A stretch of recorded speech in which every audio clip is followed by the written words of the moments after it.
getting close. Halloween's getting close. We're a week away, baby. It's spooky season here at Off the Bench still, and even spookier once again is our shining faces. If you're watching, you just see our faces exposed to your screen. What's up, everybody? I'm Brandon Carney alongside Pat Gustafson, and this is Off the Bench. Pat, how we doing today?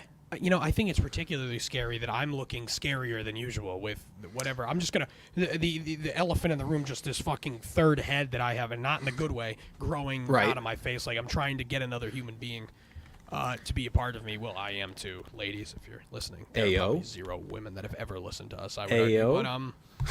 But, Halloween. I don't know where that went, but Halloween. I think we've got a couple of female lists. Look, my demographic is generally like 93% male, so it's statistically there's like 4 women that might listen to the show. I don't know. Hey, for anybody wondering, Pat just has a little bit of a pimple poorly placed on his forehead, but look, at least like put it it looks this way, like I've Pat. got like a sniper, like someone's trying to take me out. Like, it's not Get down, great. Mr. President. No, it's good that at least you don't have like a 4K Ultra HD camera like I do, because then it would just look even worse. I have to maintain all this all the time, and I don't do a very good job. I need a fucking haircut. Mac camera, because like again, like, if you're, I'm not going to look good either way, and like if the people that are watching this on YouTube, like just live with it. Yeah, that's totally fair. Low budget, off the bench. We love it. All right, Pat. As we always do, we'll start off the show with a little update on our personal league. I have some sad news to report. Pat is going to continue calling me the Minnesota Vikings, but what are you leaning into your mic for right now? What do you want? Frauds. Yeah, okay. I did lose my first game. However, I went into the week sort of expecting it, knowing that I had Breece Hall on bye and Justin Fields not playing, so I kind of saw it coming. I ended up making it a lot closer than it, well, not even close. I was never really in it because I was getting blown out basically all of Sunday afternoon, but then my 2 receivers, A.J. Brown and Jordan Addison in primetime, when I was already well out of it, made it a lot closer. I ended up being the 3rd highest scorer in our league this week, and I'll be honest, Pat, for a second, Addison had me believing. For a second, he had me believing because he had like 21 non-PPR points at half. I needed like 45 out of him for me to pull off a miracle. And we've seen Chase do that this year. So I was like, okay, technically it's possible. But Jordan Addison is in fact not Jamar Chase. But in that first half, I was like, oh, fuck. If he just does that again, as if that's a simple task. But if he just does that again, whoa, I could have a chance here. Didn't end up happening, but still very happy with how Jordan Addison performed and now owning him for the rest of the season. Pat, how did your week go? It was almost a disaster. Almost a disaster. I did win. Dropped a nice 112 non-PPR, solid, back on track. But the issue was, all week my RB2 was Jonathan Taylor. Put no thought to it at all whatsoever. And then I woke up Sunday morning and I was like, should I play Deontay Foreman? And I was like, yes. Obviously, like, the Raiders are awful.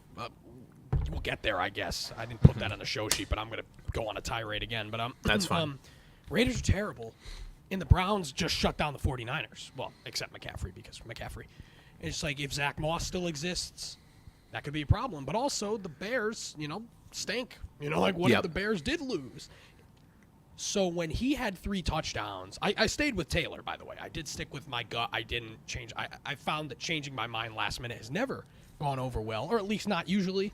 So I stuck with Taylor. And so when Foreman had 3 touchdowns and Taylor had like 7 points, it was DEFCON 4 over here. Mm-hmm. Like, I was mad because you can, there's so many woulda, coulda, shouldas, but like you don't think about it. But like I was thinking about it. Like I reached out to multiple confidants saying, "Hey, what do you think about this?" But Pat's never reached out to me, by the way, folks. I didn't ask anyone. I didn't reference. ask anyone in our league because I don't need That's fair. I don't need their opinions. Trying to sabotage. I understand that. Yeah, that's fair. And so it was good to pull out the win. Mostly just consistent, really. I'm trying to think. Did I have anyone? Mark Andrews, I guess, popped off on National Tight Ends Day, but he sure did. A lot of tight ends popped off, man. It was crazy. Yeah, there was only like 6 of them, but the ones that did, Yeah. Like they did it. But yeah, we're 4-3. We're one of the top scorers in the league still. I just got to win. Yep. If I make the playoffs, I'm dangerous. Don't let me make the playoffs. Don't let me get dangerous. But that's facts. We only have 4 teams out of 12 make it, which I actually like a little bit because it's the cream of the crop, the best team. So I've just got to keep winning as many games as possible. But the outlook on the squad looks good. But you never fucking know. I could be sitting here next week sobbing into a pillow over this shit. But Yeah, that's fantasy football, I'd argue. You never know. I'm playing our buddy Gary this week, and he texted me jokingly, but he was like, "You should just throw this week. Like I'm the one that needs to win." I'm like, "Hey, buddy, I understand I'm 6-1, but that does not mean I'm in the playoffs. I got to secure." I would say 2 more wins. I've gotten into the playoffs with 7 wins before in this league, but that's not a guarantee. But I need to get these 2 more wins to ensure that I'm in for the most part. So no, I need to keep going here, keep plugging away. Like, putting it this way, I'm tied for 3rd with, I believe, 4 other teams. Like, I think there's 5 of us that are 4-3. So yeah, it's a mess. One win, another win could really separate you, or a loss could put you right back into that mix. So it's a wild. There's really only 3, I guess, quote unquote, non-competitive teams, or teams that probably aren't going to be in the 1-6 / 2-5. Yeah. Everyone else is 3-4 and better. So it's scary. It scares the hell out of me. But I'm having fun. Only league I won in this week, by the way. Oh, hey, that's, at least you got to win. I was kind of mixed results across some other leagues. In the Scott Fish Bowl, however, I am doing quite well. I'm 12-2 now, which for those listening and are like, how do you play so many fucking games? Every week you also have a matchup against, quote unquote, the league median. So if you're a top 6 scorer of the week, you get an extra win. So 12-2, I think I've essentially secured the playoffs in that league. And that's a league in which, Pat, if you'll recall, I drafted Aaron Rodgers as my number 1 quarterback in a super flex league. So I have recovered quite nicely. That? Who was so I ended up with Sam Howell as my QB2 off the bat. So he cycled into QB1, which is not the worst. Sam Howell as QB1 could be a lot worse. And then I've just kind of gone through a few different superflex guys, Tyrod Taylor, Zach Wilson, and sometimes it's just not a quarterback, so it doesn't have to be. But the rest of the team is just so loaded at receiver and running back that it ended up working out. But I think we can get into some news and notes, Pat. We also have a fun little segment coming up because if you'll recall, those listening, I'm sure some of you were here for it, we did a rookie fantasy draft somewhere shortly after the NFL draft. It was the week after the draft. I think it was, where it was essentially we were each drafting 5 rookies that we thought would be, some of the best fantasy options for this upcoming season. We are going to recap that shortly and also redraft it now that we are halfway through the season. Which rookies do we want for the remainder of this season? I figured it was a good way to kind of get a temperature check on some of these guys, especially with some of them starting to pop off and, for the first time, and some of them having more question marks. Obviously, Jordan Addison popping off. Jahmyr Gibbs finally had a good game. But more notably, Pat, before we get into that, Bijan Robinson is a big piece of this because he was the story of fantasy football this week through, truthfully, no fault of his own. Bijan Robinson ended up with, suffering from a headache, migraine, whatever it may have been. It was some kind of headache, and he said it came on basically the night before the game, woke up the next day, wanted to test out how he felt pregame, didn't feel very good, and they ended up not playing him. And so what we're seeing as fans of the game is, he's played 1 snap in the first half, and we're like, is this a new low for Arthur Smith? Is he pulling his shit to just an incredibly high degree? I think that's what was going through everyone's mind. Well, at that point, it was like, what did he do? Because, there is no possible game plan where playing him that little would have been plausible.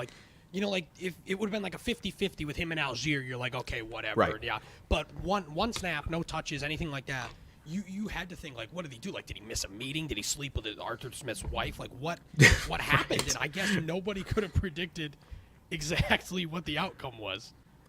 Yeah, it was definitely a strange outcome, but obviously all of these problems come because the Falcons didn't say anything, and now they're actually being investigated by the NFL for why they didn't say anything. You, as an NFL team, have to disclose an accurate injury report before the game, and it doesn't get any more blatant that you were inaccurate than your best player barely playing in the game. I don't know if they thought that they could loophole this by playing him a few snaps, which they did, including giving him his first carry in the waning moments of that game. Very strange. I don't understand what the point was there, but Bijan, just kind of the story of the week. I think the lesson here is just, look, going forward, we hope that he doesn't, have any more of these issues. So hopefully this isn't a recurring thing with the headaches. My initial thought is it probably won't be.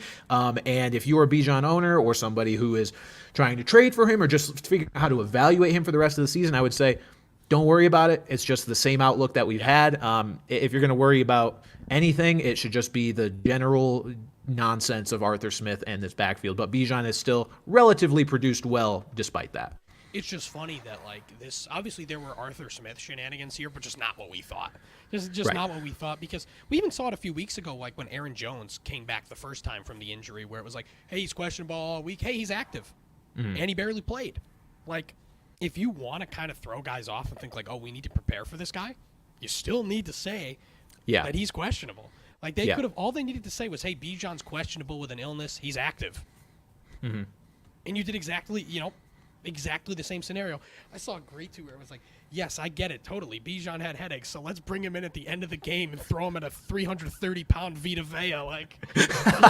That's the big thing. Like, yeah, why was he in the game? Like 2-minute drill? It's like, Cordero Patterson is quite literally a wide receiver. Like, why don't you? Yeah. Like, he's a great 3-minute drill guy, but 2-minute drill. Why did I say 3? But we say but even just seeing Cordero Patterson in the first half, you're just like, something's going going on here. But I'm not worried at all either. I mean, I guess we'll see where he goes in our rookie draft, but I am personally not worried. I mean, granted about the injury, if this turns into something worse, but in terms of where he stands on the depth chart, how much he's going to play, how much he's going to produce, I'm not worried about that.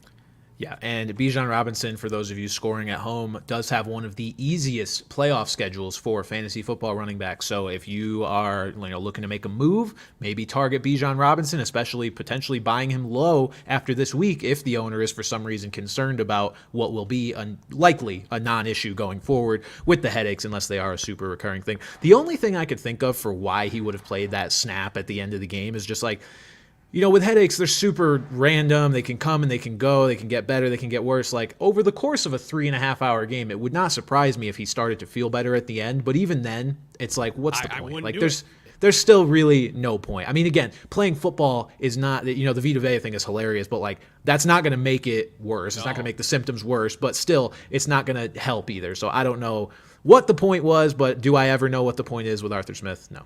As anyone on that team, as Arthur Smith, as upper management, as the medical team, what benefit do you get from that? I just seen, even if like he rips off a 73-yard run to win the game, that's still not worth it in my opinion. Just from the possibility of what damage could possibly come. Hopefully we're looking at more of an illness rather than like something that's seriously plaguing him.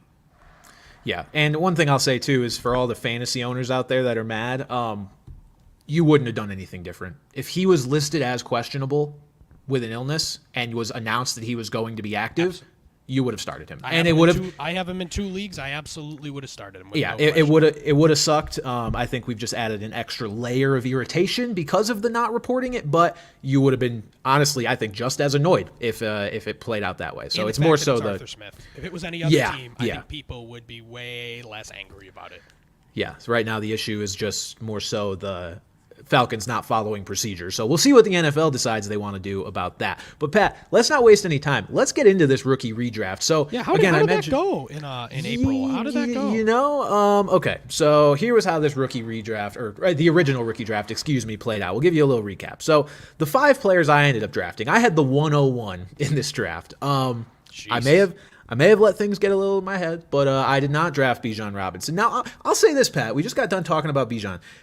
Bijan has not been this blow you away player. So it's more about who I picked over him because he hasn't been good either until this week. I took Jahmyr Gibbs with the first pick in this draft. And hey, I did big brain it a little bit. I mean, I just had so much faith in the Lions offense more than the Falcons offense. Is correct. Is correct. Is correct. And I just was not anticipating 30 carry per game David Montgomery. So sorry for that.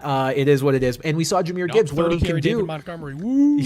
we saw what Jahmyr Gibbs can do with a fuller workload now, which he did this past week. He finally had, sort of an RB1 type of day. And hopefully he can keep doing that going forward, even after Montgomery comes back, at least on a little more consistent basis. But here were the 5 players that I drafted. It was Jahmyr Gibbs, Jackson Smith and Jigba, Jonathan Mingo, that's kind of back-to-back whiffs, at least to the halfway point of the year, and then Sam Laporta and Josh Downs. So I saved it with the end there. And then Pat's 5. Pat, I got to give you props. You drafted 5 players, all of whom, save for one who is injured now, all of whom have a place in fantasy lineups. And that was... they are starters. Bijan Robinson, obviously. Jordan Addison was your second pick. Zay Flowers, Anthony Richardson, and then Rashee Rice right at the end. Great pick to round things out. And I pointed out to Brandon too that had I had another pick or whatever, I would have picked Tank Dell next. Yeah. So like I was all over it on this. And I own a lot of these. You know, I own a lot of Bijan and Addison and I own a lot of Zay Flowers. So it's been good for. This is definitely the best draft. Obviously I don't remember our other drafts, but definitely probably my best haul of anything. But and it's funny because there is still, you know, despite some of your picks there is still a good portion of those guys that are there. Like I have a list now of, obviously there will be 10 picks in our draft. I have a list of 11 here of guys that I would consider, taking. And, you know, there's, like 3 of them. I think there's 3 of them on this list. So, like, we will see. But I guess if you want to jump into it, you had 101 last time. So why don't you start us again here? You want me to take the 101? Do I fade? We got to do it honest, the same way. Do I fade Bijan again? No. Before we get started, I do want to give us both a pat on the back really quick. Neither of us taking Quentin Johnston was great decision. You could go back to one of my first ones. We were not as hot on him, even as a prospect, especially as the fit. But people are already talking about like Jalen Reagor and like let's pump the brakes a little bit. Yeah. But it does look tough that Flowers and Addison went the 2 picks directly after Quentin Johnston. But there's still a lot of time for Quentin Johnston to be a really good player. Yeah, definitely a bummer that he is not producing, though, even with Mike Williams out for the year, a possibility that we floated that would be his best case. He's not on my list of 11. He is not. He's nowhere near the list. Yeah, I decided to clutter my list with basically just every rookie, so I think I have like 20, so I just need to peruse for, the ones I actually want. But I am going to right my wrongs. I'm going to take Bijan Robinson with the first pick. Really? Just to reestablish my faith in him for the rest of the season. I'm not worried about the headache thing. And just with the strength of schedule in the fantasy playoffs, Pat, I think he's only going to get better from this point forward. He's already been pretty consistent, especially in PPR leagues. Even in our non-PPR league, I think his worst game was like 6.8 or something like that. So it's like, you're not happy with that, but that's not bottoming out. Like, this is a guy that provides you a reasonable floor and honestly probably one of the higher ceilings in football, given the fact that he can break off a banger play anytime. As much as we shit on Arthur Smith, as a running back in his offense, like that is the most run-heavy offense in the whole league. And granted, if there's a game script for them to succeed in it, you love it. And you combine that with how talented he is. There's there's going to be the weeks where you're saying, what the fuck? But after that first week when there was a little worriness with him and Algier basically splitting, that has sort of died down a little bit. Obviously, Algier will not go away. I'm very surprised you took that. If I had 101, I know who you're going to take.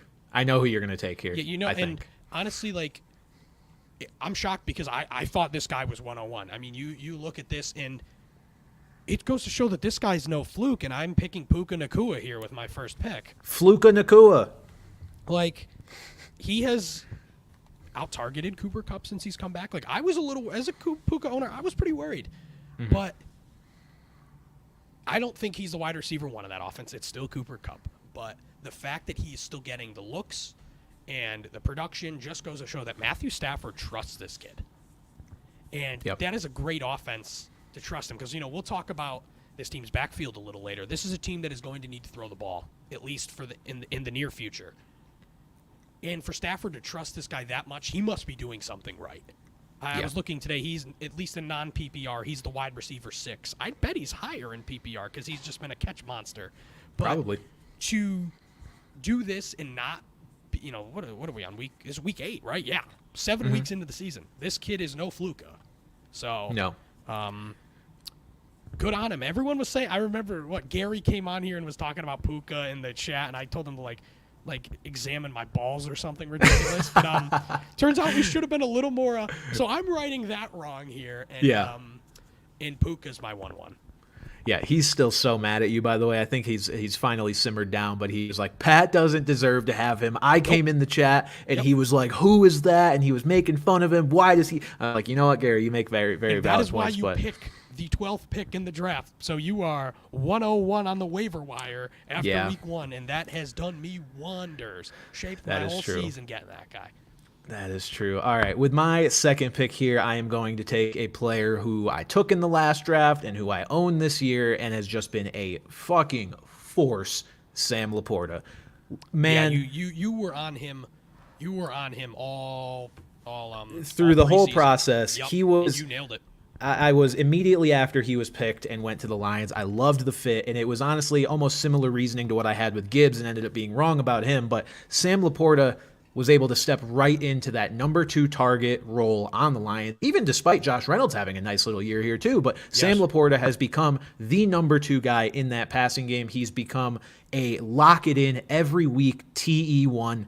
And just for a rookie, this is almost unheard of. This is, I believe, he's on pace to have the best rookie tight end season probably ever. I mean, I know it was originally Mike Ditka, and then Kyle Pitts actually approached it a couple years ago. With one touchdown.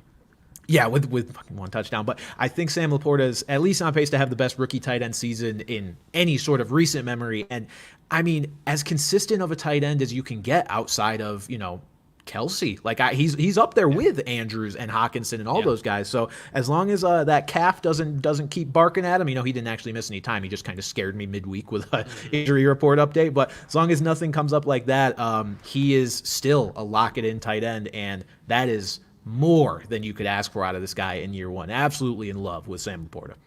Yeah. I'm gonna go back to a wide receiver here. I'm debating between 2. I'm gonna go with a guy here who I think has not been as consistent, but has the higher ceiling, and we're going to keep seeing it. I said he was my wide receiver 1 out of rookies going into the season. Obviously, I've got Puka ahead of him, but I will go back to Jordan Addison here. Yes. Good pick. Jordan Addison's like, a monster. I mean, I don't know if you're going to, whatever, I'll just say it now. Like, Zay Flowers has been really good and really consistent. Like, he is the number 1 wide receiver in that offense. He is still, behind Mark Andrews, you would think, in the pecking order, but he's established himself as the wide receiver 1 there, and he's just been really, really consistent. But I went Addison because, we've seen the touchdowns, and we've seen him break off huge plays, and with Justin Jefferson out, it's only going to get better and better and better, and I would really, if you own Addison, you are thrilled right now. And we talked about it. We said better days are ahead. Unfortunately, it came at the expense of Justin Jefferson, but all that aside, Addison to the moon the rest of the year. Yeah, Jordan Addison is a guy that I am extremely thrilled to own right now, especially with the downfall of Calvin Ridley. I mean, that has been an absolute mess so far. Calvin Ridley, I did some research into it, and it seems like, he might be a little more effective against zone than man, against zone than man, whereas Christian Kirk has been the man beater, but it's like, regardless of what the coverage is, you cannot be going out there and tossing up 1 catch for 5 yards. Like it can't happen. So I'm excited to have a viable replacement for Calvin Ridley in my starting lineup for the foreseeable future, and that replacement is Jordan Addison. Now, with my 3rd pick, Pat, I don't know if this will be considered a surprise pick, because it may just not be somebody who's top of mind. But I'm going to go with somebody else who I talked up a little bit in the preseason and after the draft. Not as much as Sam Laporta, perhaps, but it's Devon Achane. He's expected to come back in a couple weeks, and I think it would be silly to just leave him undrafted in this draft.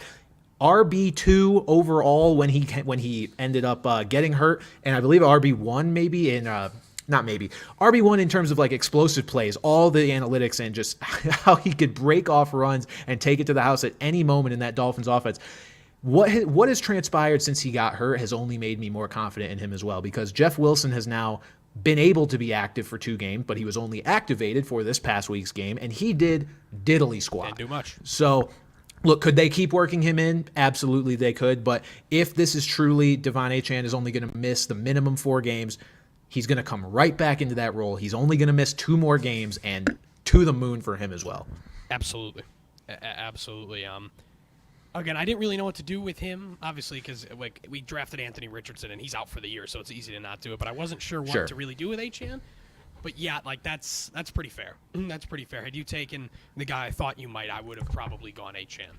Yeah, just in terms of drafting guy, like this draft is intended to be the fantasy rookies that you want for the remainder of this year. And I think the other guys are fair to pick ahead of him because we know they don't have injury concerns right now. But Achane he's got to be in that mix, because if he's back to what he was early in the year in a couple weeks, whoever owns him, if they make the playoffs, look out. Yeah, that's going to be a huge problem. I guess with my 3rd pick here, I just built them up. No need to. I'm picking Zay Flowers. Okay. He has been, obviously you could have argued. Well, it's funny because you never could have argued. Okay, out of the first round wide receivers, at least for the good chunk of the year, the first weeks of the year, he was the most productive of those four wide receivers. And again, just really, really consistent. Getting some gadget plays for him. They're getting him involved in a bunch of ways. And again, you could see that Lamar really trusts him. And for a rookie to get that involved in an offense that quickly with a veteran says something. And, obviously for this year and then beyond, I think Zay Flowers is going to be a good player for a really long time in that offense. Yep, I agree. Okay, I am also going to go receiver here, and it's going to be the one that you poached at the end of last draft. It is Rashee Rice. Playing time and snaps continue to rise. He's looking like by far the Chiefs' best wide receiver, and I think it's only going to keep getting better for him as the season goes on. There's no reason to think it won't. And I just, if you can get some stock in that Chiefs offense, you might as well do it if you've got maybe the best receiver they've had since Tyreek Hill. Not that it's been a long time since Tyreek Hill, but you look up and down that depth chart and it's like it's a bunch of Jags and you're like, I don't know how to piece this apart. Well, you could piece it apart by Rashee Rice as the guy, and I think he's going to be at least a good flex play for the rest of the season, if not a low-end wide receiver too.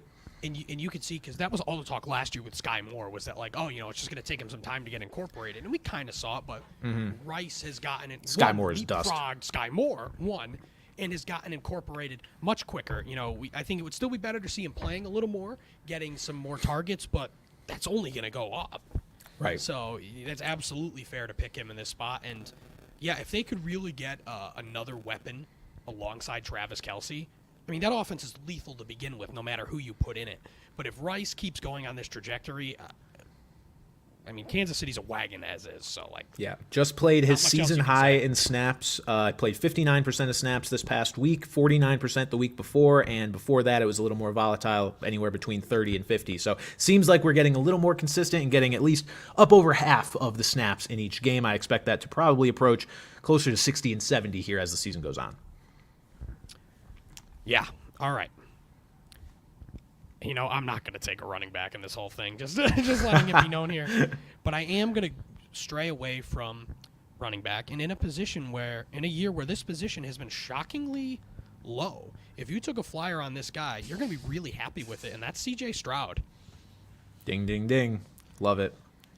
For example, I've got some leagues where I've got a QB on bye in the upcoming weeks, and the free agency, it's bad. It's tight end levels of bad in past years, where it's like, I've got a buy in 2 weeks, and I'm sitting here, I'm like, yeah, Gardner Minshew doesn't look so bad. But oh, man.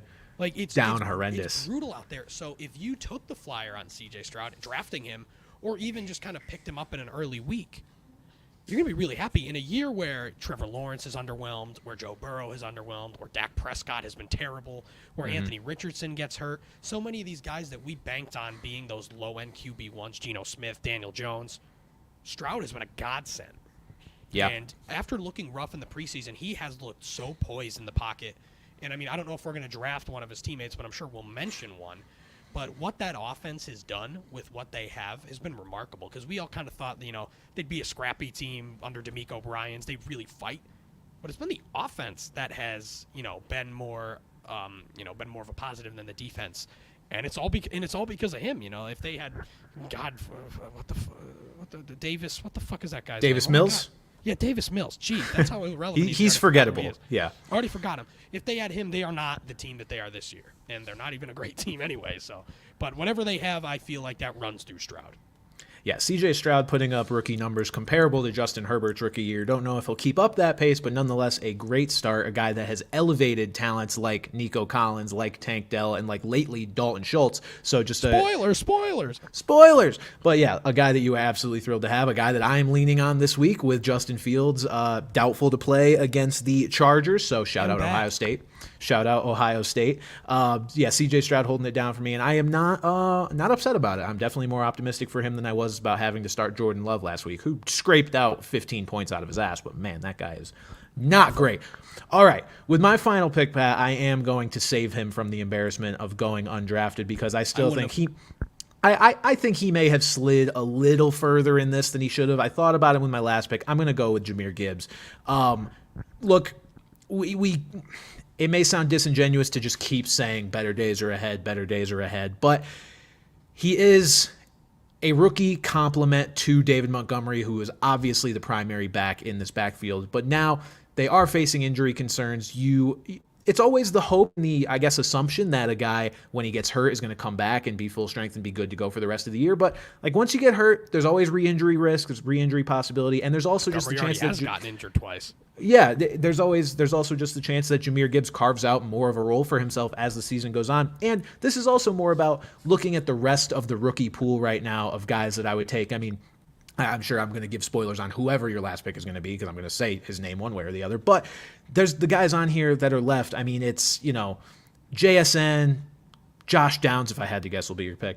Jonathan Mingo, Michael Mayer. Like, there's guys here, Jaleel McLaughlin, but none of them I'm more excited about than Jahmyr Gibbs. He's still a first-round capital talent, and I still think he'll be serviceable sometimes. I agree that he's got far more ceiling than any of those guys you just listed. And again, just looking at it this next week, assuming David Montgomery doesn't play, he's got a Monday night matchup against the Raiders, who just got their asses eaten by Deontay Foreman. Yep. So, again, assuming no David Montgomery, Jahmyr Gibbs is a must-start this week. And I do think he's going to carve out more of a role going forward, but it's just like, at the end of the day, like, I don't think he's necessarily going to start cutting into David Montgomery's work. I just think they're going to start getting more plays for him. If you know what I mean, like I could just see his role expanding rather than actually cutting into those traditional down carries. Touchdowns are going to be hard to come by when David Montgomery's in because he's been so effective on the goal line. But yeah, I definitely agree he's got the ceiling, but it's been disappointing, and I think that's mostly in part to Dan Campbell. But there's also the fact that I think people expected a little too much out of him. The fact that he was never this early down short yardage back at Alabama, and people just suddenly expected him to be in the NFL. And maybe he could become more of that, but that's just never who he's been. And he's really a compliment, and it's just like, then why'd you draft him at 12? Yeah, well, that's the thing. They would have drafted him at 7. Yeah, that's the thing. It speaks to, not that it was, I'm not going to call it a bad pick by Detroit, but it's like this guy was projected the whole time through the whole draft process as maybe late first, but probably an early second round pick. And, we've even seen guys projected like that at running back that end up falling to late second because it's just there's not a positional demand. I think the Lions, and not that this is their problem, but definitely did create some unrealistic expectations for him by drafting him that high when the talent says, or the skill set, I should say, says that those projections were probably right, that he should have gone more late in the first, early second. But they were like, we want our guy. Little did we know them getting their guy just meant they wanted their guy to fill maybe a more niche role. Not a super, he's not J.D. McKissick, don't get me wrong, but this is just maybe less than what I drafted him in number 1 in our last draft to be. Yeah, exactly. I just think, I think looking back, that's more so of people were just kind of a little rose-colored glasses there. All right, rounding this out, I'm really torn between two guys here. Honorable mention Dalton Kincaid, who we'll talk about. That dude is about to fucking blast off. Yes, he is. I think we've just seen that there have been a little, too many cooks in that kitchen. But there's still, like we talked about it, there is still room for him to become the clear number 2 target behind Stephon Diggs. No one has really grabbed it. Gabe Davis is getting the touchdowns, which look great. But at the end of the day, he's not really getting that usage. Shout out Dalton Kincaid. I'm not picking him. I'm torn between these two guys. I own a lot of both of them. I think in this instance, I am going to round out our draft with Tank Dell over Josh Downs. Just because of the fact that we have seen Dell do it a little more. Like even this past week, Downs still, a lot of bigger plays. He's still not getting quite the volume, but it's clear that he and Gardner Minshew are like this. Like he is clearly becoming the number 1 wide receiver in that group where it's going to be Gardner Minshew the rest of the year. But I'm going to go Tank Dell just because he's shown an even better bond with C.J. Stroud. God, I've said this so many times that when they drafted C.J. Stroud, he said, I want Tank Dell. You guys need to go get Tank Dell, and they listen. And we've seen it. Same thing for Dell. I think the more and more he gets involved, he is going to just, similar to Rashee Rice, he's just going to get better and better. And we've seen some volume. We've seen the ceiling as well. He had that huge week before he got hurt. So, yeah, I'm going to go with Tank Dell, but very close to taking Josh Downs in this spot. Yeah, I am surprised that you took Tank Dell there. I also want to point out that you drafted 3 players on my roster, so thank you for that. But I just didn't take one. I'm a Josh Downs owner, and I did not just take him. But I know. I do love want him, though. Love him. I do want to mention one thing that I don't know if this is going to become a factor, but Tank Dell's emergence came when Noah Brown went on IR. Noah Brown has since returned since Tank Dell has missed those games with concussion. So it's yet remains to be seen how their playing time is going to be split. There's no question who the better, more explosive player is. But we've seen, teams use receivers because of certain skill sets. I mean, Pat, Jake Bobo is cutting into JSN's target share and snap share quite a bit because he just fills a different sort of role. So I'm not sure how these two are going to coexist. Will Tank Dell keep that 70+% snap share? Yeah, the thing there is just that, I feel like if we hadn't seen it yet from Dell, that would be a little bit more. I mean, yeah, that's a plausible take for sure. But I just think that had we not seen it, had it's like Dell was just kind of all talk, it would be yeah. But we've seen it. We've seen what he can do. We've seen him be a more productive player than Noah Brown. And Noah Brown will still, have his role there. But I'm just not necessarily as concerned just because of the fact that we have seen Dell produce. Yeah, I understand that. I think it's more of a, and hopefully you're not this desperate anyway at this point, but I probably don't feel good about putting Tank Dell in my lineup in his first game back, considering it'll be his first time playing since that breakout with Noah Brown active. So it'll be interesting to see how those things shape out. And I'd argue Josh Downs is in a similar vein where it's he's really close, but I'm not, if my ideal lineup is in there without injuries and buys, Tank Dell's probably, Josh Downs is probably still not getting started in a lot of leagues too. So, flip a coin there, basically. I think both players have their merit there and are both going to be really good this year and also beyond. Absolutely. Not even a mention of JSN either. You didn't even mention him until you only mentioned him in vein of Jake Bobo, for fuck's sake. It's just look, he had a pretty good game this past week because DK Metcalf was out, but that's going to be the story, it seems like, all year. Is he going to only produce when one of those guys is out? And that may happen, more than a handful of times here through the rest of the year. Both DK Metcalf and Tyler Lockett have missed time, but it's just not a reliable thing to bank on. No, everyone else that we picked ahead of him is already more involved, let alone with a path to playing time. They have their path. They are on their path to playing time. But the one thing with JSN, say Tyler Lockett or DK Metcalf gets hurt in Week 12, you're looking at a possible league winner. But Absolutely. For right now, unless I have a very, in our league, for example, I have 2 wide open roster spots right now that are just wide open. I have no... Me too. I have no plan in mind. If you've truly got that open of a revolving door and you want to scoop JSN up, sure. But he is not touching any lineups. Even if Metcalf misses again this week, I would not comfortably start JSN. There's no way you don't have better options. So I would say unless there's a better option, but there's just no plausible way in that situation. And this is what I mean for reference. DK Metcalf missing this week. Tyler Lockett 70% of snaps. JSN 63% of snaps. Jake Bobo 75% of snaps. So there's even another hurdle here in the form of Jake Bobo that we were not anticipating for JSN. I just don't think the JSN breakout is going to happen, save for, significant injuries that keep guys out long term. But to recap our rookie draft here, my 5 players are Bijan Robinson, Sam Laporta, Devon Achane, Rashee Rice, and Jahmyr Gibbs. Pat's 5 players, Puka Nacua, Jordan Addison, Zay Flowers, CJ Stroud, and Tank Dell. Let us know who put together the better 5. Let us know which players you guys want to have on your roster for the rest of this fantasy season. But I will say it's great that there are 10 rookies already not even halfway through the year that are oh my lineup God, staples. Pat. I think the only guy that you would argue is not a lineup staple in that group is Tank Dell, the last guy we picked. Besides that, Rice hasn't been yet, but Rice will be. Rice, if I have Rice in leagues, I'm starting him this week for the most part. So, the fact that we have this many guys and Kincaid that we talked about as lineup possibilities is great. Pat, it speaks to, I realized this when I was putting together my potential lineup going forward. So this week, I'm already starting CJ Stroud, Jordan Addison, and Sam Laporta. That's both by need and by choice with some of them. And I have potentially, maybe, we'll see, a trade in the works for Bijan Robinson. If that were to go through, 4 rookies, Pat, in my starting lineup. And granted, Stroud will hopefully not be there all year. Hopefully Fields comes back and is good to go. But four rookies in my starting lineup that I feel good about. It's not, it's almost unheard of. It's not like I'm trying to do this. Yeah, the Tank Dell has a depth option also. So it's crazy I how started many two reliable. rookies this week. I started Anders Carlson this week, and he fucking stunk, and the my Packers God. fucking stink. Rookie kickers, bro. You are If you're a a bold Packers man. fan, your team stinks. So do ours, but your team stinks. Our teams are pretty. Yeah, we Directed at one person. Oh, any Gary. It's not Gary. It's not you, Gary.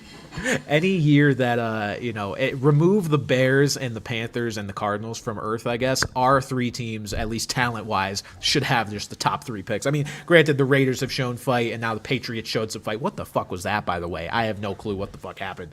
I mean, sure, I guess beat the You Bills. can't be my happy guess. with that win, can you? I feel like a bad fan, Pat. I feel like a really bad fan because I would not be.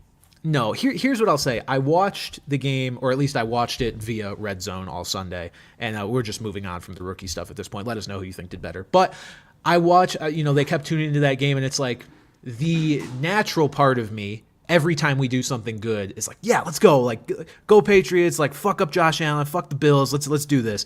And then it's just like the whole time in the back of my head, I'm like, we don't really want that. And then after the game's over and it kind of, you can reevaluate, I'm like, I don't want to be in limbo. I don't want to be the team that sucks and then has the number 9 pick in the NFL. Like, I don't want to do all that. I want, if we're gonna be bad, let's be bad. We have every excuse to be bad. We lost our 2 best defensive players. We have 0 offensive line.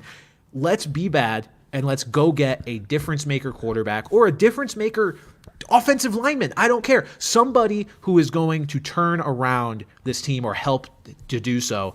I don't want to get stuck in limbo. It's just yes, drafting another player, the level of Christian Gonzalez, who we got at, I think, number 17 overall. Great. But what does winning games do for us this year except give us a little bit of pride? That's all it is. And maybe that's worth more to some people, but I'm just like, I don't want to. I feel the same way. Like when the Raiders got to 3-3 after winning, it was like, okay, either you need to contend. Like now that you're 3-3, you need to go for it. Mm-hmm. And just embarrassing. Absolutely, absolutely embarrassing. I hope they do not win another game this year. Starting Brian Hoyer, who has thrown 1 touchdown in the last 10 years. Yep. Was embarrassing. Even you have a rookie in Aiden O'Connell who at least showed something in the preseason. Yeah. Granted, it's the preseason, but we've seen Brian Hoyer do nothing for a decade. To start him in a winnable game, a game that you had to win if you want to contend. Asinine. Absolutely asinine. And now it's at the point where they're, 3-4? They'll get their shit rocked by the Lions on Monday. But then they've got the Giants and the Jets. 2 very winnable games. I'll bet you they'll win those. And then they'll be at 5-5, and I'll just want to die. So, and see, that's the thing is beating teams that you're not expecting to beat when you're in this situation where you kind of just want a high draft pick is so annoying because now you're like, well, what if we beat the teams that we are supposed to beat and then we're stacking up these wins and we get to 6, 7, 8 and it's like, well, what the fuck are we doing all that for? So I didn't realize it was Lions-Raiders Monday, by the way. That is... Oh, yeah, that'll be awesome. In Detroit. Oh, God. We know how Detroit does at home. They are... Oh, God. We saw them on the road this week. They are a different team at home. But and again, kind of a similar. God, this wasn't on our sheet, but we'll talk about it anyway. I was talking to one of our Giants fan listeners, Mr. B. Diggs, and he was basically saying at this point, it's like, 1, they're not going to get the number 1 pick, and 2, they're not going to draft Caleb Williams. They just gave all that money to Daniel Jones. It's like, what do they have to gain by drafting Caleb Williams? So I guess if you look at it, obviously that's a different perspective. We both have teams here who could easily get Caleb Williams. There is an easy way to someone to push out of the way for Caleb Williams. It's just been an interesting, really tanky year. And honestly, I think the Bears are going to have the first pick just because, not because of them, but because of the Panthers. Yes, I just don't see the Panthers winning more than a couple games this year. So all this tankathon talk for Caleb is nothing. And then the Bears may be real happy, and the Panthers may be real mad. They might have gotten the wrong guy. Justin Fields could find himself in either a Patriots or Raiders jersey this time next year. Who knows how that will transpire if they get the number 1 pick and Caleb Williams. But, Pat, let's move on here to some fantasy news and notes. We've got plenty of injuries and waiver targets to go along with them. Let me hit the shenanigans real quick. Good evening. I'm Ron Burgundy, and this is what's happening in your world tonight. So first things first, not a guy who's necessarily dealing with a reported injury anymore, but is clearly still hobbled. Friend of the show, Austin Eckler. last week we were relatively optimistic on the guy because we saw him get a good amount of touches in his first game back off the ankle injury. Now, again, similar workload, but you have to start getting a little worried about the lack of effectiveness. So last week, 14 carries, 27 yards, and then 4 catches for 35. But then this week, 14 carries for 45 yards and 1 catch for 1 yard on, I think, 2 targets. Who are we talking about? Oh, that would be a friend of the show. Oh, were you talking about noted off-the-bench guest Austin Eckler? Oh, okay. Yeah. I wasn't sure there for a second. Okay. Yeah, that's the guy. He's been a guest on our podcast. Go back and listen to that episode if you want to hear us talk to Austin Eckler. But anyway. It's better than this. Go right now, actually. Leave go. the stream right now. It's fine. Watch that. Let's go right now. Absolutely, go right now. But yeah, Austin Eckler not looking very good. I'm not pressing the panic button necessarily, but it definitely causes some concern because look, if you're the Eckler owner, what do you do? Because you had this guy sitting on your bench for weeks, not playing, hoping he'd come back and save you. Now he's put up essentially 2 duds since he's come back. And yes, they were against tough matchups. I want to note that this may not just be a case of him being hobbled, even though he clearly is a little hobbled. The Chiefs and Cowboys defenses are no joke. But what do you do? Like, do you keep just holding on and hoping things get better? Because if he gets back to form, if you have him, you probably have a bad record. You need him to save you and lift you up. But what if he doesn't do that? So it's just a very tough place to be in with Austin Eckler right now. I think if you don't own him, I think buying low on him is definitely the move if you can do that. Because you're 6-1 like that, yeah, sure. Yeah, and I mean, like Pat, transparently, I've tried. The Eckler owner in our league is holding on to him like gold and not giving any sort of discount for the lack of production that he's had so far. So that's no dice. But if you're in a league where the owner is maybe a little bit more iffy on Eckler and you can get him cheap, I would do so. It's kind of just a good faith thing that, ankle sprains, you're only going to get healthier as long as you don't fully re-aggravate it. Like as each week goes on, hopefully he starts to feel better and better. And more importantly, I mentioned before about Bijan Robinson's fantasy playoff schedule. Austin Eckler's fantasy playoff schedule. Pat, you want to know who he plays twice over the course of the fantasy playoffs? The Broncos? The Denver Broncos. Oh, Their dear. 2 divisional games against the Denver Broncos come over the course of the fantasy playoffs. So if you can get Austin Eckler, he is maybe the ultimate league winner if he's healthy enough to do so. So that's kind of where I'm at with him. It's been disappointing so far, but I do think better days are ahead.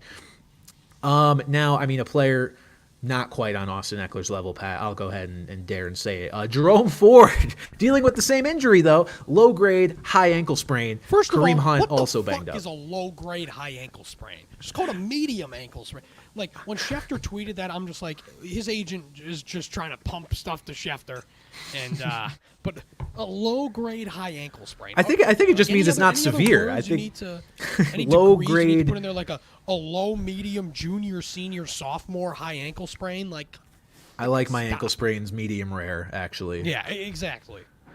So, yes, Jerome Ford dealing with an ankle sprain. Kareem Hunt also banged up but should be good to go. And then Pierre Strong suddenly on radars. I mean, that's just the dog days of fantasy if you have Pierre Strong. And, I mean, you'll see some of the things that Pierre Strong played, like a lot more snaps than Kareem Hunt after Ford went out. But, again, Hunt was also banged up to an extent, too. Yes. So you can't exclusively look at that. I think the big thing here is just that Kareem Hunt's going to have all the opportunity in the world here without Jerome Ford. He's just kind of bad. Like, the efficiency has not been good at all. Even you look at this, you look at this week's, but he's getting the goal line carries, and he is getting the passing game involvement. And that's really all you can ask for. And despite how, the Browns have been, the offense puts points on the board. Like, they are going to give him opportunities at the goal line, and he's shown he can make good on those. But, I think Pierre Strong is really, I guess you own him at this point, and more so as like a handcuff. Like, I think he'll be more of a breather back than like filling in Hunt's role that, that Hunt will be sliding more into Ford's. But I feel like Kareem Hunt's probably owned in most leagues anyway. But I would say Hunt is probably, I would say the top waiver priority, but he's probably not available in your league if you're in a very serious league. But Yeah. He's definitely with, bye weeks injuries, he is definitely playable flex guy. Yeah, Jerome Ford expected to miss a couple weeks here, so adjust accordingly. Pat, we touched on this with Dalton Kincaid earlier. Dawson Knox has wrist surgery. And that is going to potentially unleash Dalton Kincaid. Kincaid is already a guy whose playing time and target shares have been climbing. They are through the roof when Dawson Knox is off the field, and he's going to be off the field now for an uncertain amount of time. I mean, wrist surgery is a weird one because it doesn't necessarily mean it's going to be a long time. It could just be a couple weeks and then be maybe a pain tolerance thing.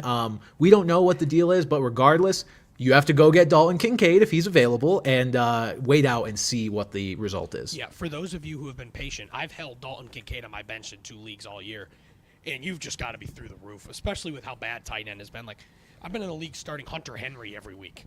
That's just how, and I'm 5-2, and that's just how just how brutal it is. But now knowing that you could slot Kincaid in there, the whole year it's been like, wow, his participation's great. His, targets are promising, but the production wasn't there. You're like, the positive regression has got to come. When is it coming? And now it's here. It's here, and, he produced what I think he had like 7 for 85 in that ballpark Sunday, and no Dawson Knox because, like, it's a case where it's still familiarity. Like, obviously Kincaid's a better player than Knox, a different one, but Knox is going to be in the end zone. That's what he does, and obviously that takes away the most valuable thing for a tight end, which is touchdowns. But we've seen Kincaid be a great receiver outside of the end zone. So if you can combine the touchdown upside that Dawson Knox had with there, great. And like I said, Gabe Davis, he looks good. His season total looks pretty good, but it's all touchdowns. Or good for Gabe, but it's all been touchdowns. And we've seen the duds more often than not. That number 2 role in an elite offense is very much up for grabs. And I think Dalton Kincaid is going to absolutely snatch the fuck out of it. Yeah, it's been the same talk on Dalton Kincaid that it has been the whole time, is that offense is desperately looking for another weapon, and now that potential weapon is going to actually be on the field the majority of the time. That's all we've been asking for with Dalton Kincaid, is take the training wheels off. We're done with Dawson Knox. We don't need any more Dawson Knox. And I'll say this too, as a James Cook owner, like, that is not a guy they look for in the pass game. He will get a couple receptions here and there, but Allen is not a check down to the running back type of guy, so Kincaid is going to get plenty of targets here going forward. The only competition he's really going to have is Stephon Diggs, obviously. So Kincaid to the moon. If you need a tight end, no matter what waiver spot you have, go get him. If you are in a fab waiver league, I would blow probably 50% on it at least. Especially if you're struggling at tight end. If you're fine at tight end, if you've got Mark Andrews or Sam Laporta or hell, even like George Kittle. I get Kittle's inconsistent, but like if you're going to have needs elsewhere, maybe not. But if you need, especially if you need a tight end, which you probably do, if you drafted Pat Freiermuth or Chigakonkwo or whoever. But, yeah, I think Kincaid is a solid tight end 1 for the rest of the year. Absolutely agreed. And our final little injury note here, Christian Watson, knee injury. Doesn't seem like it's going to be too serious, but not really a guy you've been relying on anyway. I mean, he hasn't been giving you the production that you wanted. Look, Pat, I was trying to sell Jordan Addison to anybody who would buy last week. I didn't formally offer this, but I thought about offering Jordan Addison for Christian Watson, knowing that the Packers were going to play the Broncos, and I had Jordan. It was very much a 1 week, but also long-term thing, because I still think Christian Watson's a good player. Thought about offering that.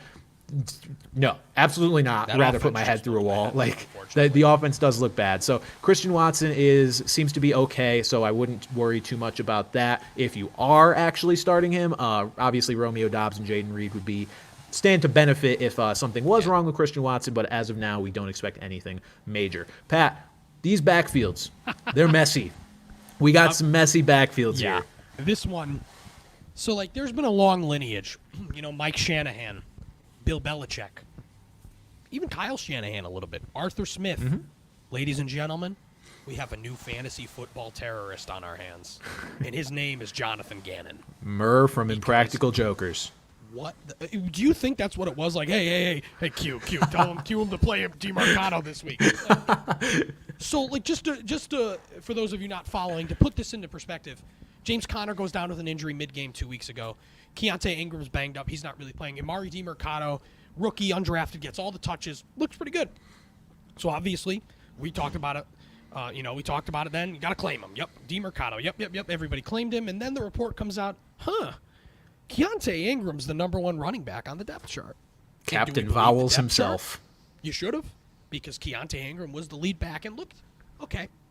But we also saw a lot of Damian Williams, who has been out of the league for over a year. And very little DeMarcano. So, okay, DeMarcano, back to waivers with you. Then we come back to this week. Keontae Ingram did not play a snap on offense. He was exclusively playing special teams. Damian Williams barely played, and it was all Amari DiMercato. And granted, modest production, didn't have a great day. But I don't even want to call him the lead back because we can't trust any of the guys in the backfield because we can't trust the backfield. We can't trust who's going to be out there, let alone that person producing. Yeah. It's very confusing now. Keontae Ingram, look, I'll say this. I'm just glad I didn't end up starting him because I was, as you know, very down bad for my RB2 last week and ended up starting Latavius Murray. I figured I was totally wrong on just the game script in general in that game. I figured the Bills would be up a lot and running. Thankfully, James Cook did well. I don't know if you guys can hear the sirens. They're coming for me for considering starting Keontae Ingram. But Keontae Ingram, no snaps. Booted him from my lineup just right off the bat this morning. Him and Jordan Love both kicked them straight off the roster. So goodbye, Keontae Ingram. And going forward, I guess if you have to pick, it's DiMercato. But there's really nothing you're going to feel good about because I don't know how you predict any. They're going to go ahead and sign Leonard Fournette next. I guarantee it. Just watch. But you'd think that DiMercato would be the guy because Damian Williams, stop it. Let's stop it. Jonathan Gannon needs to stop it with Damian Williams. DiMercato has shown to at least be a more intriguing player than Keontae Ingram. Keontae Ingram's been behind James Conner for a few years there, and everyone's like, oh, Keontae Ingram. Even before this offseason, if James Conner stinks so bad, Keontae Ingram should get opportunities. No, because he's not that good. And, who's to say this DiMercato kid is either, but at the very least, if you're the Cardinals, you want to see what you've got in this kid. So if I had to guess, I would guess they would go with DiMercato. Granted, James Conner could be back relatively soon. This could all be null and void in a few weeks if James Conner comes back and gets the stranglehold back on this backfield, which he will when he comes back. But, we had a very upset listener. Our buddy B. Diggs, his girlfriend, played fantasy football this year, and she listens. Which, first of all, nice. The rule 1 of off the bench, do not listen to us. Listen to us physically, but do not listen. Do not process don't take our advice. And replicate what we tell you. Don't do that. But she's all mad because, we said play DiMercato the week before. He was ass, and then we said, fuck DiMercato. She dropped him. She's going through all the roller coasters, but everybody is. When I put out our that's not on us. When he put out our viewer questions on Instagram, I said, don't ask us about the Cardinals backfield. We don't know. We don't know. I'm sorry, Katie. We don't know. Yeah, no, it's nobody knows. It's our pets' heads are falling off. I'm done talking about the Cardinals backfield. Pat, the Colts backfield is one near and dear to your heart, as we have touched on many times. Zach Moss outsnapped Jonathan Taylor, but not by a lot, 51 to 49%. Granted, we are heading into, week 3 of Jonathan Taylor's return, so the fact that it is still this even is notable. Taylor outproduced Moss 75, 57 yards, also added 45 yards in the air. Obviously, Zach Moss isn't going away, and I feel like this is just worth checking in every week, Pat. What do you think the split is going to be rest of the season, and how do you feel 1 to 10 optimism-wise as a Jonathan Taylor owner? Honestly, 8. Okay. I feel a lot Fair better enough. because I feel like I just needed to see that he could produce. Because the fact that he could produce what he did with a 49% snap share at running back is significant. We saw him look explosive. He ripped off a long reception, and you could see him. He did his little stutter step thing, and he looked good. He looked like Jonathan Taylor, and Zach Moss just didn't look nearly as effective. But I think I just needed to see it because at the end of the day, we said it, 42 million reasons for them to use Jonathan Taylor. And I think they're just going to keep doing that more and more. I think a realistic split, I think at Taylor's peak this season, barring injury, of course, to anyone, probably 65-35. But I don't even think it gets exactly what I was thinking. But I think it's a slow burn, though. I don't think we're going to see a jump. I think next week we will see Taylor out-snap him. We will see him out-touch him. But I wouldn't say it's going to even be at 60-40 yet. Yeah. But that said, we saw Taylor do it against the Browns, who had been a great front defense up front. So I think I just really needed to see it first to kind of just believe, because I'd sat him for 2 weeks, and I almost sat him for Deontay Foreman, which would have been a good decision, by the way. But knowing that now, I'm going to be confident moving forward putting him in. And I think at the end of the day, Taylor's talent is just going to win over the fact that he is a much more talented player, and he's going to produce much more than Zach Moss. Yeah, at this point, both startable players still. Zach Moss probably retains flex value for most of the season, I would say. I mean, he'll definitely get bodied At by least some bad on the matchups radar. here and there. Yeah, I mean, he's not an auto start in your flex at all, but he's a startable player at the very least. So, look, definitely a better season for Zach Moss than any of us envisioned, considering, Jonathan Taylor is fully back in the mix and Moss is still alive. Pat, I think probably the grossest backfield in its current standing, even grosser than the Cardinals, I will say as much. What is up with the NFC West backfields right now? The Rams. Everyone blowing their fab and their waiver claim for Zach Evans, my boy, my personal boy. Yeah, you've been talking about him. Doesn't even play. Doesn't play. 0 snaps. The one thing, though, is Sean McVay warned us as much. Yes, At the he very did. least. He did. He did the coach speak like, oh, yeah, he's still learning. Huge red flag. Yes, In this 1 year. absolutely. A guy that's been inactive, which means they don't even trust him on special teams. They don't trust him on any kind of package. For him to say he's still learning, huge red flag. So people knew, and people kind of anticipated that, like, hey, Darrell Henderson is familiar with the offense. He hasn't been in football really playing. And he shows up and he gets the most touches. He gets the touchdowns. I guess similar to the Bills, they don't throw to the wall with the running back a ton in this offense. Yep. But he did get a decent, 8% target share as opposed to Royce Freeman, who did not get a target. But it means, Freeman did outproduce him in less touches. But I think it's the usage that tells the story here. Yeah, I would agree. I think the one surprise here might be Myles Gaskin not being involved at all. I mean, look. He was a healthy scratch. Exactly. Healthy scratch. It was surprising, I think, just in the sense that, look, the whole backfield is gross. But this was a guy that they actively brought in knowing the injuries that they had. And even with Zach Evans not playing, it was the Henderson and Royce Freeman show, which was just a little odd. I don't know. I'll be curious to see if we see Gaskin get involved at any point during the stint of these guys being on IR, these guys being Kyron Williams and Ronnie Rivers. But for now, I mean, yeah, Henderson's definitely the guy you trust the most. Like we mentioned, he's the one that has produced in this offense less than a year ago, calendar-wise, and now he just did it this past Sunday. So he's the guy that you want if you want any of them. You probably don't want any of them, ideally, but I'm picking this is where we're Darrell at. Henderson if I can, at the very least, Okay. picking him up. But, Yeah, definitely rosterable at least. They're in considering to start him. There's a lot of leagues where I've looked and he's been the shining light of the waiver wire. That's saying something too. Yeah. Where he's been where it's okay, this is a guy that at least I can consider starting because that's kind of what you're looking for on the waiver wire.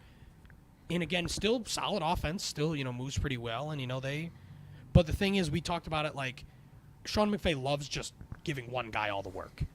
But it's clear that Darrell Henderson and Royce Freeman are not those guys. They are not. They are not him. They cannot handle that. But the one thing to say is that obviously we don't know what Kyron Williams' deal is. But if you can buy low on Kyron Williams, do it. Because I think if he comes back healthy, it's gonna be his backfield. We saw them, take a guy off the street and have him leapfrog everyone to technically be the RB1. If Kyron Williams is healthy, it's going to be his backfield. So, Yes. if you can buy low on Kyron Williams, I would absolutely do it. If you have Kyron Williams, don't panic. Obviously, you're panicking because he's in your IR spot, but let it, be known that this backfield is disgusting. And I don't think there's anybody that's going to emerge that is going to steal a significant amount of his work when he is healthy. And I felt that way about Ronnie Rivers too. Had Ronnie Rivers got hurt and he was the lead back in here, I'd feel the same way. But so long as Williams comes back healthy, I think you've still got to feel good about him going forward. Zach Evans' season will be upon us one day, but that day is not today. That day is not today. It's not tomorrow. It may be never. It's probably At not least he's telling this us. season. Thank you, Sean McVay. You are a handsome man.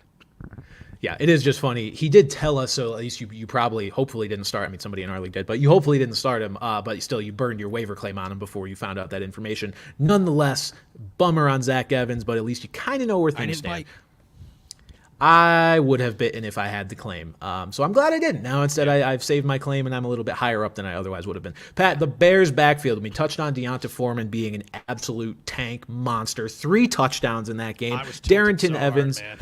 Darrington Evans mixing in, a decent amount, 14 carries. We're trying to figure out now how this backfield is going to shake out once Roshan Johnson comes back. I did some digging because it felt like deja vu, Pat. Deonta Foreman is just the guy that pops up and scores 3 touchdowns every once in a while. And that's because he did. He did it last year, right after the Christian McCaffrey trade to the 49ers for the Panthers. Deonta Foreman had a 3-touchdown game. And this was when Chuba Hubbard was injured. I remember at the time it was, which one of these guys do you want? Because we weren't sure who was going to get the majority of the work. It ended up being Foreman off the bat because Chuba was hurt. And then when Chuba came back, the Panthers, shockingly, had one of the more potent run games in the league. Yeah. Both guys were actually playing pretty well. And that, obviously we're on a different team. It's a different situation. It's a different player. Chuba Hubbard's not involved here. But I feel like it's going to play out somewhat similarly for the duration that Khalil Herbert is out. Yeah, I honestly think maybe even a little less so, because just the fact that Chuba Hubbard was at least more of an established guy, had been around, Roshan Johnson's still a guy that's getting worked into the offense. To Foreman's point, he also came in and played well 2 years ago in Tennessee when Derrick Henry got hurt. So this guy has performed, exceptionally definitely well for a backup who gets sprung into, being a starter. Is he going to score 30 points every week? No. But I just think it's more so the fact that, because I was kind of worried in picking him up being if Johnson plays, his value's down. And I don't think that's the case. No, I think Johnson will probably take a lot of the passing down stuff and still slowly be incorporated more and more. But like you said, I think it's really when Khalil Herbert comes back that the question marks are going to be, what can we do with this backfield? But I think even if Johnson comes back, I think Foreman is certainly on the flex radar. What they play the Chargers this week, they have not been great against the run. So I think he is a very startable option this week with or without Roshan Johnson. But again, another thing, kind of the context with Darrington Evans as well, is Foreman did hurt his back at one point and was out of the game for a little bit. So that might have been, I don't know the exact number. Don't come at me with pitchforks, but that might have been when Evans started to get a little bit more of that work, but he didn't do anything with it. And he's not going to do anything. When Roshan Johnson comes back, Darrington Evans is not going to be a thing there. But 2 former Titans in that backfield, that's gross. And they won, by the way, by a lot, because the Raiders fucking stink. So yeah, and that's one thing to note, too, is that the Bears probably aren't going to have that game script in their favor a whole lot. There's definitely games that they'll be able to keep close here coming up or they, have the potential to at least, but not ones that they're going to blow out teams. Look, the Chargers game should at least be close. If not, they get blown out by an angry Chargers team, but I'm kind of done putting too much faith in the Chargers. Then they play the Saints, great defense. They'll play the Panthers. There's blowout potential there. I mean, Foreman could, have his little revenge game against the Carolina Panthers. Yeah. Then, by that point after that, they play the Lions, and we're talking about a potential Khalil Herbert return by then. So I think, Foreman is at least a potential flex play. Just beware of tough matchups, because last year, he had that 3-touchdown game. Pat, do you want to know what he followed that up immediately with in a game against the Cincinnati Bengals? Well, like an egg, because I traded him to you for Gabe Davis, didn't I? You might have. 7 carries for 23 yards. So that is very much on the table for a guy like Deonta Foreman, who is not an elusive player. He's kind of just a give me a bunch of carries and I will run through a motherfucker's face, as Marshawn Lynch would say. So, the floor is definitely there. But until Khalil Herbert comes back, I think he's more than startable, even if Roshan Johnson returns, who I think could also potentially have flex value, at least in PPR leagues. But that one, I would wait to see how it plays out before inserting Roshan in my lineup. Before you do anything about it. Yeah, and then finally a backfield close to my heart, the New England Patriots, and a player I actually dropped right before kickoff because I just knew there was probably no world where I was going to end up starting him, Ezekiel Elliott. So Zeke out-carried Ramondre Stevenson on fewer snaps. Neither one of them was very good. Zeke ended up finding the end zone, and that is the one thing that I think you can kind of count on because we've seen it enough now. And that's what he was brought in to do, right? We knew this. Zeke is going to be the one that gets the ball most of the time on the goal line and near the goal line. The question becomes, how often are the Patriots going to get to the goal line? Because the offense generally hasn't looked that good. So, Pat, I dropped him just because, look, I started Latavius Murray this week. Now I've got one of my running back bye weeks out of the way. That's Breece Hall. James Cooks is in several weeks from now, but I'm just like, when am I going to feel good about starting Zeke when I can just start, I don't know, somebody, whoever the hot name of the week is on the wire. Exactly. He felt like he was clogging my bench, and it just didn't feel good. It didn't feel like a player with any sort of upside. So, but if you if you are really down bad, maybe you go for Zeke. Even if Ramondre were to get hurt, I mean, Zeke would obviously, his role would expand. Right. But even then, I still wouldn't be that's the thing. I considered that as well. Yeah. The offense has just been so bad. Ramondre has been just a huge whiff. In terms of everybody. Even when Zeke came, I think the consensus was maybe be a little worried about the goal line and stuff. But it's Ramondre. It's been no one. Yeah. It has been obviously we talked about the tough sledding in New England, and yeah, it's just ugly. Like, it's just kind of baffling just what that backfield situation is. But hey, Zeke's getting the touchdowns, man. If you get whatever touchdown premium league or something stupid, maybe. Yeah. But, no, there is not. I guess rostering, but like you said, there's really no appeal. Like, there's not like, oh, this guy's one injury away, or like, yeah, I he's might one need him injury this week. away It's from true, and being those are the kind of guys startable. you But don't want to roster.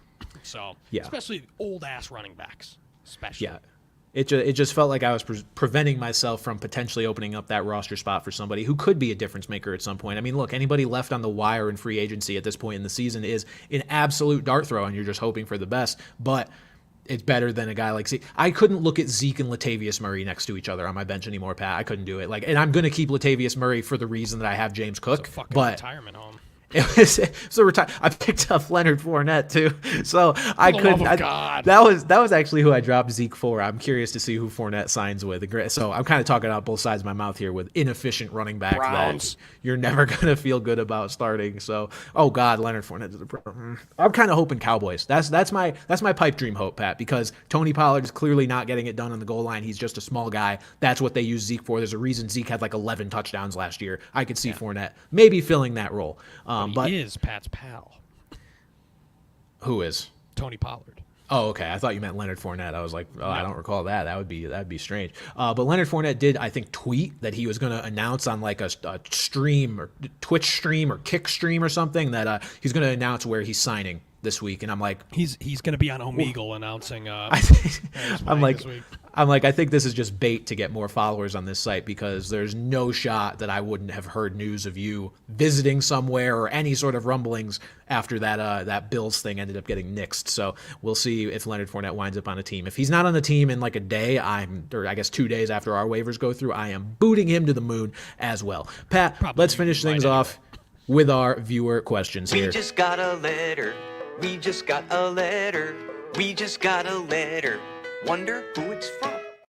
All right, the first question is one that we actually already answered, and I was wondering how my brain got to that topic of what to do if you have Eckler with a bad record, and it was because I wrote down the viewer question and forgot. So, yeah, the question was, is it time to consider moving on from Eckler at 1-6, from Valerie Foyston?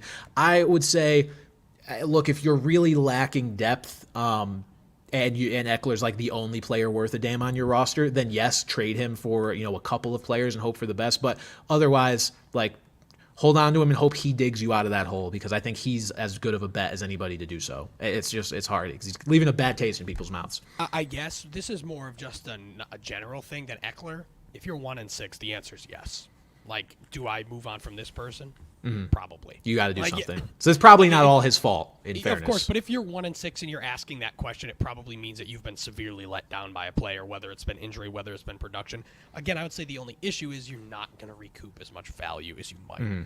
So honestly, like, say like you keep losing, but he keeps, he pops off this week, then you trade him, because then you might, you get some more value back. Yeah. That's just the problem right now, is his value is as low as it's going to get. His value was higher when he wasn't playing than it is now. That's honestly. true. So that's my only qualm there, is just I don't know what you would get for him. But again, if you're 1-6, I'd just be panicking in general. Sorry.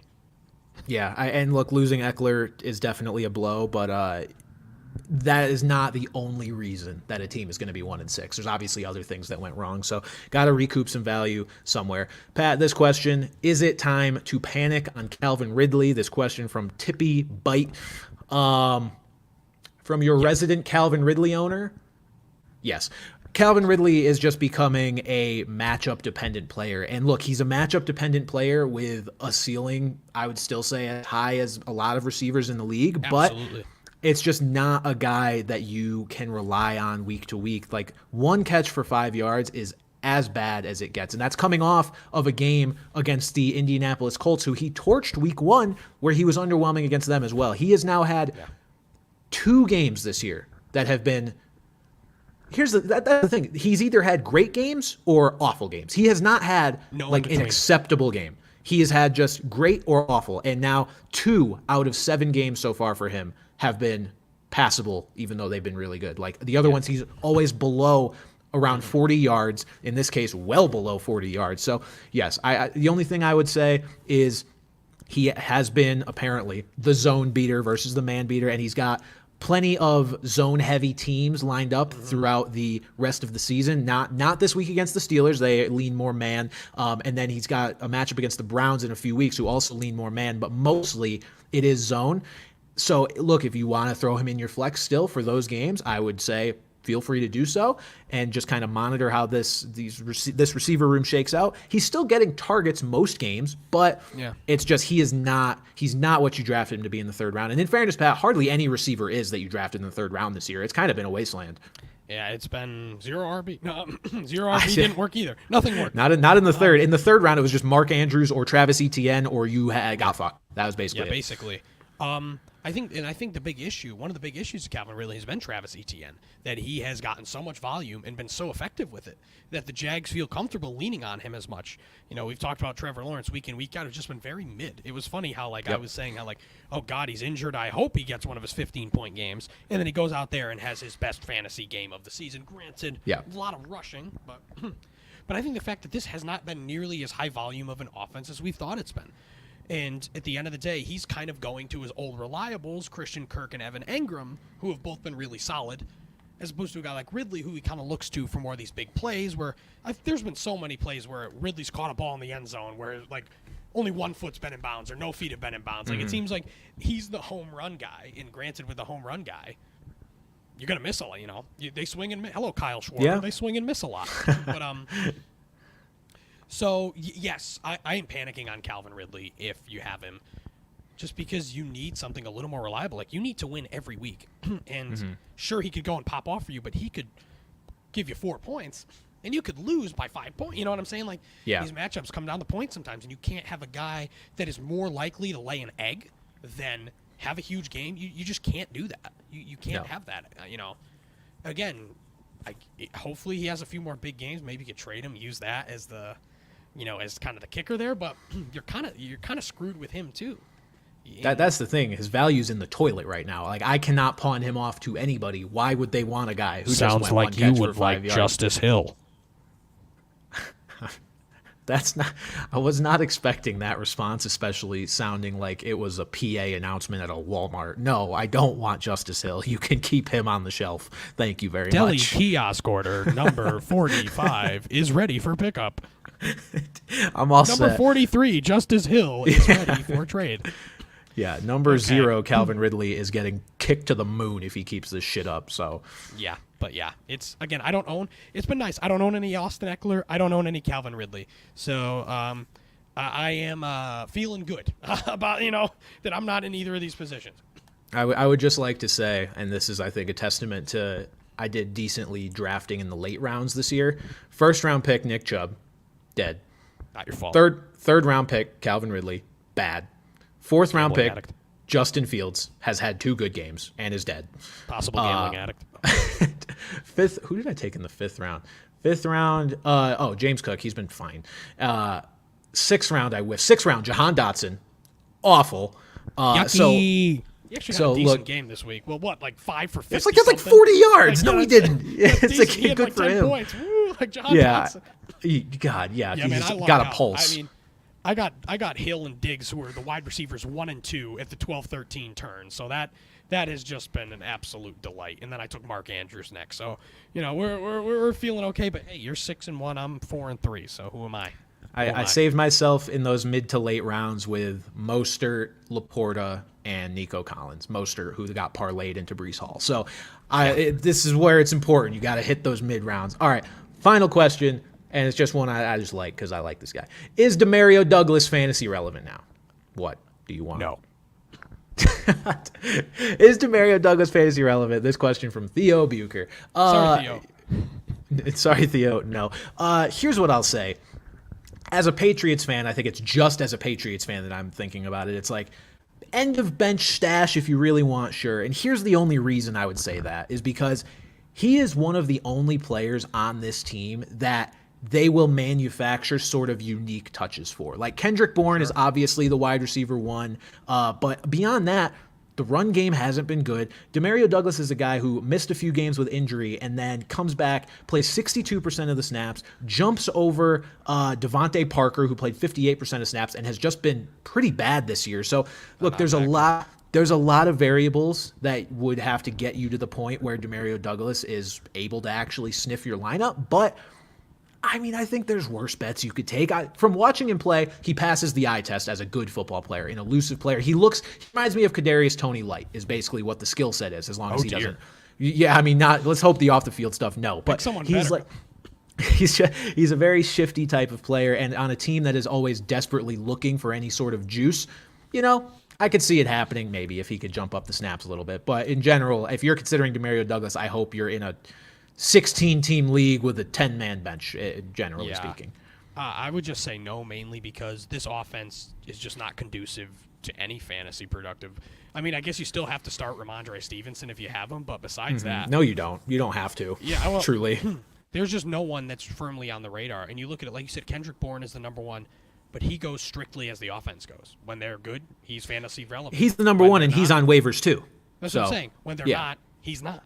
Like, that's the thing is, so if they can't produce for Kendrick Bourne, obviously we saw some decent weeks with Hunter Henry, but even then, he's not.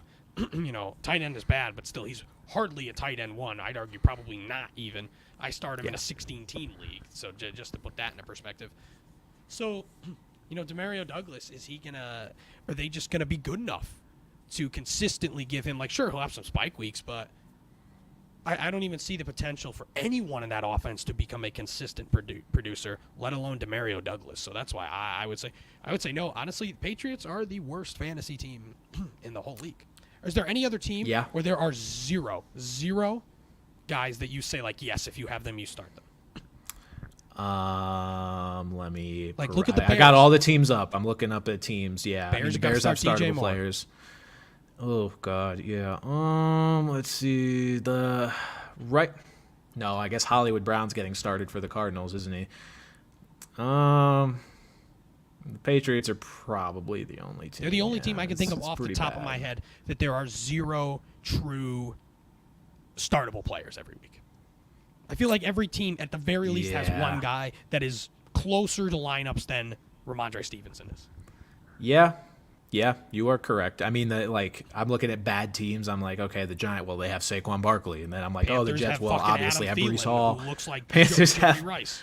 Panthers have Adam Thielen. The Raiders, I mean, as mid as he's been, as they've both been, Josh Jacobs and Devontae Adams, you're still starting them every single week. I think you make a valid point. The closest other team to that might be, as he's still dealing with injury, Aaron Jones and the Packers. But the Patriots are... Which is wild. Which is wild. Yeah, Who the thought Patriots that, are terrible. I mean, I was one of them. I was so high in Aaron Jones. I've got a lot of Aaron Jones. I've got a lot of Christian Watson, man. I'm hurting. I started fucking Anders Carlson this past week, and I'm hurting because of it. Oh, man. You're off the hook, Anders. I still like your brother better, but... His brother hasn't been that good either. The Carlsons are inaccurate as shit this year. I don't know what's going on. Yeah, man. But Brandon Aubrey, what a savior. That guy's been awesome. MLS I saw you stash Brandon Aubrey during his bye week. You did by accident? How'd you do by accident? They were on bye. For whatever reason, what I was looking at didn't say he was on bye. So I'm like, oh, word, I'll pick up Brandon Aubrey, and I drop Jake Moody, and then I'm like, uh-oh. I thought you were Saturday. I thought you were so yeah. Uh-oh, I thought you were big braining it because you had an open IR spot and Montgomery was eligible to go in there. So I was like, oh, he's going to stash Aubrey, start a different kicker, and not what you meant to do, but not good what for I meant you. to do, but then when I had him, I'm like, oh, hell, I'm stashing him. Hell yeah, I'm stashing him. He's been top 3 kicker. That's why it wasn't implausible. I was just like, nerd. He's kicker number 6. He's number 6 kicker on the year. Kickers suck. In fantasy football, in an ideal world, you have no defense, you have no kicker, and you have 3 flexes. But, I digress. But just going into kicker talk. Okay, that'll do it for this episode of Off the Bench. We will update you guys next week on the fate of both our fantasy teams and, of course, all of the news and notes from around the league. Spooky. Oh, big wait. Oh, yeah. Wait, next week is actually on Halloween. Wow, and a Halloween episode. Do we have to dress up? I mean, do you have a costume handy? Because doing all these stupid videos I do, have plenty of costumes handy. So, I can figure something out. It may not be football related, but it might. It doesn't have to be. Mine aren't either. Okay. Well, tune in for that, guys, next week on the YouTube edition of this. We'll try to describe it in detail for the audio. I cooked up an idea already. Okay, great. So tune in for us both dressing as strippers next week. Okay, that'll do it for this episode of Off the Bench. For Pat Gustafson, I'm Brandon Carney, and we'll see you guys next stop. See you next week. Bye.